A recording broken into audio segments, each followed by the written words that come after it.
बिस्मिल्लाहिर्रहमानिर्रहीम। नाज़रीन, मैं हूँ आपका होस्ट अली ज़ामिन एडवोकेट और आप देख रहे हैं मेरे यूट्यूब चैनल अली ज़ामिन ऑफिशियल। आज हम बात करेंगे जो फैसलाबाद शहर के सीवरेज सिस्टम के हवाले से।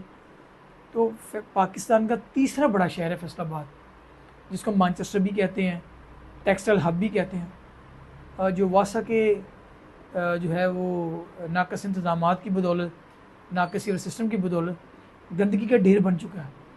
और आज फैसलाबाद का कोई गली, कोई मोहल्ला, कोई कॉलोनी, कोई इलाका ऐसा नहीं है कि जहाँ पे जब बारिश हो और गटर न उभर रहे हों, जो गलियाँ हैं वो गंदगी के ढेर ना बन जाए। तो इस बदतरीन हालात में हुकूमत ने जो है वो अरबों रुपए वासा के लिए मंजूर किए हैं। तो हुकूमत को चाहिए कि अपनी नेकनामी में इजाफा करने के लिए, खा उस हल्के से कोई पीटीए का जीता है या कोई आज़ाद उम्मीदवार जीता है, बिला तफरीक जो है वहाँ पे फ़ंड्स फराहम करें, ताकि जो उन इलाकों के जो मकीन हैं, वो जो सीवरेज की वजह से वो बेपनाह मसाइल का शिकार हैं और बदबू की वजह से, गंदगी की वजह से मुतअद्दिद पेचीदा अमराज का शिकार हो रहे हैं, इलाकों में ताफन फैल रहा है, तो वहाँ पे बेहतरी आए।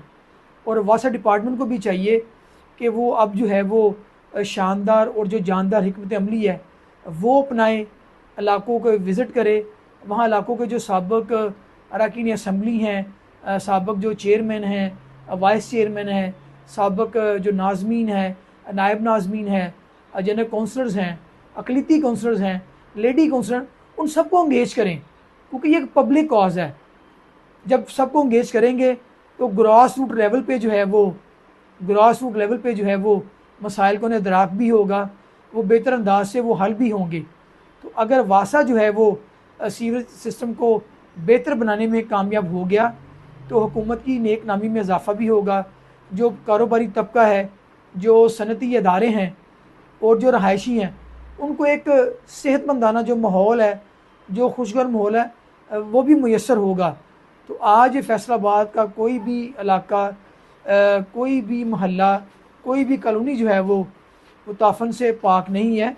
इसके लिए जो अफसरान हैं और जो मुतैहद मुलाजमीन हैं, उनको भी चाहिए कि वो महकमे से तनख्वाह लेते हैं, ज़िम्मेदारी का सबूत दें, अपनी जो तनख्वाह उसको हलाल करें और इस तरीके से वो फ़ंड्स का इस्तेमाल करें कि कोई भी उन पर उंगली ना उठाए। माजी में देखने में आया कि जब अरबों रुपए के फ़ंड्स आते हैं, तो अगर फ़र्ज़ करें 10 अरब का फ़ंड आया तो 5 अरब जो है वो कमीशन की नज़र हो जाता है। वो उसमें ब्यूरोक्रेसी भी हिस्सेदार होती है, उसमें अरकान असम्बली भी हिस्सेदार होते हैं, उसमें चंद बासर लोग भी हिस्सेदार होते हैं। तो खुदारा जो अवाम का पैसा है वो अवाम के ऊपर ही लगाएं, बजाय अगर 10 अरब रुपये का फ़ंड है तो 5 अरब रुपये का खा लिया जाए। तो जब फिर 5 अरब का फ़ंड रह जाएगा, फिर उन्हें भी पता होता है कि इसमें करप्शन हुई है, सब ने अपना मुँह काला किया है, सब ने अपने हाथ करप्शन में रंगे हैं, तो फिर वो मटीरियल भी नहीं यूज़ करते, उस लेवल का वो काम भी नहीं होता, वो म्यारी काम भी नहीं होता। और आप जितनी मर्ज़ी उनकी कंप्लेंट्स करें, जितनी मर्ज़ी शिकायत करें करप्शन की, तो किसी सूरत भी जो है वो उस पर एक्शन नहीं लिया जाता, क्योंकि करप्शन में सारे आपस में मिले होते हैं। तो हुकूमत को चाहिए कि जो फंड्स हैं उसका एक प्रॉपर इस्तेमाल करे और चेक एंड बैलेंस हो।